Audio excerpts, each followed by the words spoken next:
Hi everyone, and welcome back to my channel. My name is Ariana, and if you couldn't tell by the title of this video or by the lanyard around my neck, in this video we're going to go through my pin collection. This is my original lanyard from Disney World. These include the first ever pins that I got, so I will share those with you. I definitely consider myself more of a pin collector than a pin trader, which you'll kind of see in this video because I have so many, and they kind of carry through. Like, I have Disney pins, Universal pins, blind boxes, special like limited edition pins, and some from trips that I've been on as well, so you'll get to see all those in this video. And without further ado, we'll get into it. Okay guys, we're gonna start with that lanyard that I showed you in the beginning of this video. As I mentioned, this is my original lanyard from when I first started pin trading, and so this lanyard is over 10 years old, so I don't really remember a lot of the details of where I got these pins or if they were from sets. So I'm going to try to give you as much information as possible. So this is the one side. So we'll start at the top. So this, of course, you can see is a Zebra Mickey pin. So I believe I probably got this at Animal Kingdom. And then these are the starter pins that came with this lanyard. So we have Elvis Stitch, and then all these other Stitch pins. Have him as an alien, him with his car, and then him in his suit. These all came with this lanyard. As you can see in the background, it has Stitch on it. So these were the first ever pins that I got in Disney World. I still have them to this day. This one is another one from Animal Kingdom. This is, of course, Expedition Everest. I got this from the first time I ever rode. I rode it with my mom, and so she bought me this pin after we got off. Here is a random Olaf and a random Bolt pin that I picked up at some point. Here is another Stitch one. I remember as a kid I really loved Stitch, so that kind of makes sense. A baby Eeyore. And I have some Beauty and the Beast pins. We have Belle, we have Madame Wardrobe, and we have Lumiere. This one, I believe, did come from a set of pins and they were all together. All right, we're gonna switch to the next side of the lanyard. So here is, again, that Stitch detail on the lanyard itself. And we're gonna again start at the top. So we have this one. This is a Disneyland pin. I believe I got it in Walt Disney World. I'm not sure if I got it in Disneyland. And it just has a Walt Disney quote and then Walt Disney himself. And then we have a couple others. We have Fozzie Bear and Gonzo. This one, this Mickey lock, I believe was from a mystery box. This one I remember was very coveted by my family members, so I believe we did pull these out of a box. We have Baby Minnie. We have a Puffle. I loved Club Penguin as a kid, so I probably got this when Club Penguin was still around and Club Penguin was kind of a big thing. We have these, which were from a set, Daisy and Minnie. We have Mickey and Minnie with balloons, Mickey and Donald together. We have not Chip and Dale. Dale and Dale, one as looks like he's maybe a doctor and one as a student. And then we have an Ariel and a Baymax, and that brings us to the end of this side. Okay, in this next section of the video, we're gonna go through my limited edition pins. I'm gonna try to go in order from least to most recent, and this is a pass holder pin from the opening of Pandora in Animal Kingdom. I did go to the pass holder preview, so I believe that is where I picked this one up. And then we have the Toy Story Land pin. I also went to the pass holder preview for this one, this land, and so I believe I also picked this pin up there. I'm going to be honest, I have no recollection of buying this pin, but here is the pin for the year 2020. And here is Chip and Dale posing for the 100th anniversary of the Walt Disney Company. Here is a Festival of the Arts pin from 2023. It is a pass holder pin with our pal Figment on it. Here is a Mickey's Not So Scary Halloween Party pin from 2024. I'm gonna be honest, I went to Mickey's Not So Scary this year and I did not pick up a pin. I am not sure why. So here's the one from last year. Here is the Flower and Garden Festival pin from 2025. It was the 30th anniversary of the festival this year.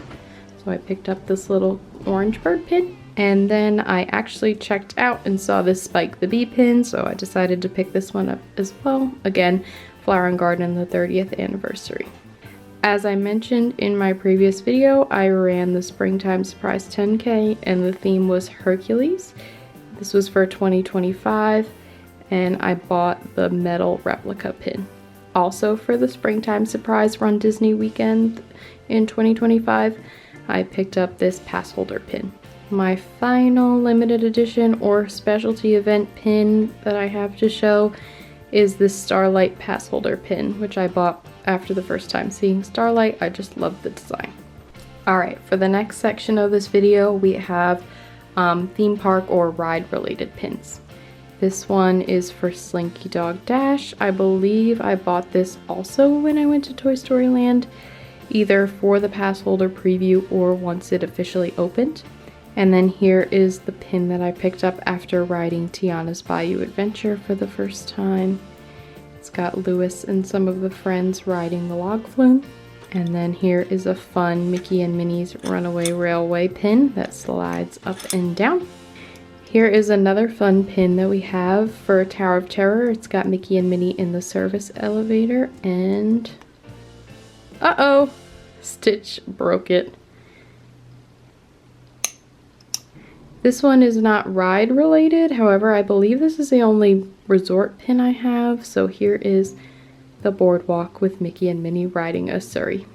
And then here is another Tower of Terror themed pin with Chip and Dale as the bellhops falling asleep on their shift. Next up we have some miscellaneous Disney pins.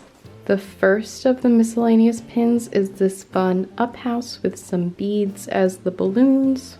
This next one I picked up excitedly because there is not a lot of Oliver and Company merch in the parks, but they did have this pin.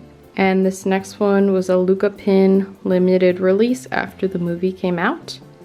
Next up is this Lizzie McGuire pin because I love that show and the movie. And this next one I picked up pretty recently. I thought it was super cute. It's a Florida license plate that says I Trade Pins, Walt Disney World, and it has the opening month and year that the Magic Kingdom opened. Next up we will go through my Beauty and the Beast pins. So the first we have here is just a heart with Belle and the Beast connected. I just think it's really pretty. This next one is of Belle and the Magic Mirror. I believe this is a Disney Parks Collection pin, so I believe this is specific to Enchanted Tales with Belle, which is in the Magic Kingdom, because this is the mirror that you walk through on that attraction. And then we have this one of Belle reading a book in front of a castle with some flowers.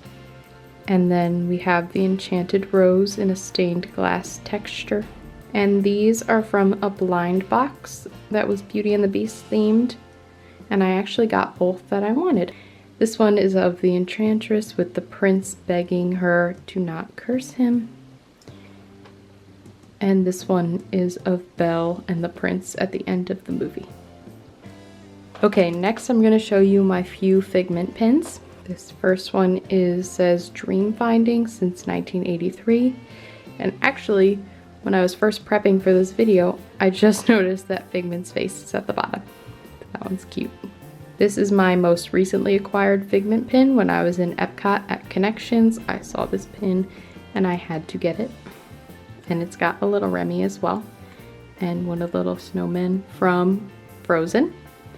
And then this Figment pin I got while I was on, I believe, the Disney Fantasy, and there was a pin trading event outside of the Walt Disney Theater, so I traded for this one. This one is of course an honorable mention. This is the pin that I picked up when I was in Disneyland Paris. I love Marie, so I had to get this one. And then next I'm going to show you the 2 Star Wars pins I have. So I have this Ewok pin that I picked up, probably from Hollywood Studios. And then this limited release Jawa pin, which I honestly don't know where I got this or why I got it. Okay, next I'm gonna show off my Disney Cruise Line collection. This is a fantasy pin with Dumbo, which is on the ship. And the Fantasy is the first Disney ship that I went on. Here is a Captain Mickey pin from Disney Cruise Line. Here is a pin of Mickey and Minnie for the 20th anniversary of Disney Cruise Line. Here is a captain's pin from Disney Cruise Line of Captain Mickey with a little emblem or badge of Disney Cruise Line. And here, of course, is Captain Minnie, captain of the Wish and its sister ships. So I, of course, had to get this one for Minnie. Here is a limited release Disney Cruise Line pin, I believe, for Mickey Mouse's 90th birthday. It says 1928 and it's 2018 in this pin. And here is a limited release pin, I believe from my Christmas cruise in 2019 from the Disney Fantasy. Here is a Disney Cruise Line pin I unboxed from a mystery bag. It's got Lady playing with a Disney Cruise Line beach ball. Here is another blind box pin pull. It's Captain Mickey Cupcake. Again, another mystery pin blind box from Disney Cruise Line. Here's Goofy. And here is Steamboat Willie from the same mystery pin box. Okay, and here is the collection of some of my blind box pulls. I'll kind of go through them quickly. We have the street sign, Daisy and Mickey. We have the dog, Disney Dogs collection. I pulled Pluto. I have the Disney purses. I have Belle, Mary Poppins, Minnie, and Snow White. The 2024 New Year mystery pin collection, I got Chip, which I was very excited about, and Simba. Then we have the Pals or the Friends collection. We have Mike and Sully, Winnie the Pooh and Piglet, and the Fox and the Hound. We also have the Plushies collection. I'm very happy with my pulls from this collection. We have Oliver, who I love, Bolt, who I also love, Miko, and Gus Gus. And then these two back here, I believe are from the 50th anniversary blind box. We have Alice in her teacup and Madame Leota, of course, from the Haunted Mansion. And then we have 2 Epcot pins. We got Goofy and Olaf. And I believe that sums that up. Okay, I needed another clip separate for the Munchlings pins. I'm not sure if this is actually all my Munchlings pins, but this is kind of a good representation of them. I have pulled, I think, 3 series of Munchlings pins, and so as you can see, we have a variety of them. The only one that I really know that I want that I don't have is Carrot Cake Thumper. Okay, and these two I have together. We have Ariel on the left side and Tangled on the right side. So these I put together because I actually bought these pins together because I was visiting, and pardon me if I say this name wrong, Trattoria al Forno on Disney's Boardwalk. And they used to have a character breakfast with Flynn Rider, Rapunzel, Prince Eric, and Ariel. So I actually bought these pins to put on a denim jacket for the character meet and greets. Okay, and to end off the Disney pin section of this video, I wanted to share my traders, which actually looking at these, I do want to keep this Hidden Mickey Marie pin and this cat card decal Hidden Mickey pin, as well as possibly Pongo. Okay, next we're gonna go into my Universal pins, which as you can see, my collection is pretty small. So we're just gonna run through these real quick. Okay, this is a head girl pin. I am in Ravenclaw house, so I bought this one for myself. Here is a head boy pin, which I bought for my boyfriend, who is also in Ravenclaw. Here is the limited edition Super Nintendo World Grand Opening pin from Epic Universe. I do wish I bought the full pack with all the lands in it, but I did not. I just bought this one. Here is a blue Yoshi pin that I picked up in a blind box at Epic Universe in Super Nintendo World. Here is the purple Yoshi that I got from the same blind box from Super Nintendo World, and I was glad to get this one because I had just rode Yoshi's Adventure and sat in a purple Yoshi. Here is a How to Train Your Dragon blind box dragon pin that I picked up from the Isle of Berk in Epic Universe. And here is the second pin from that same blind box from Isle of Berk. And here's a pin in the theme of Universal that is from a third party that I ordered online from the company Castle Babe. Okay, to close out the video, here are my non-theme park related pins. I will go through them quickly again just to show them. We have Harry Potter and the Cursed Child and Harry Potter New York from my New York trip. We have a Starbucks Reserve pin set from when I went to Seattle. Here is a cute pin from the Coach coffee shop that I visited. Here are some Alaska pins that I picked up on my cruise to Alaska. On that same cruise to Alaska, we visited Victoria, British Columbia, so I picked up some Canadian pins as well. Here is a Year of the Horse pin. I believe I picked this up in the China Pavilion at Epcot. This one actually is theme park related. I got this one at the Coca-Cola store in Disney Springs. As I mentioned in my previous video, I love animals and I love theme parks, so here are some Six Flags Wild Safari Save an Icon pins from various years. Okay, so that brings us to the end of today's video. I hope you guys enjoyed. Let me know down below if you have any of the same pins or some of your favorite pins that you do have if you collect or trade. And please like and subscribe, hopefully, if you want to see more videos from me in the future. And I hope you guys have a great rest of your day. Bye!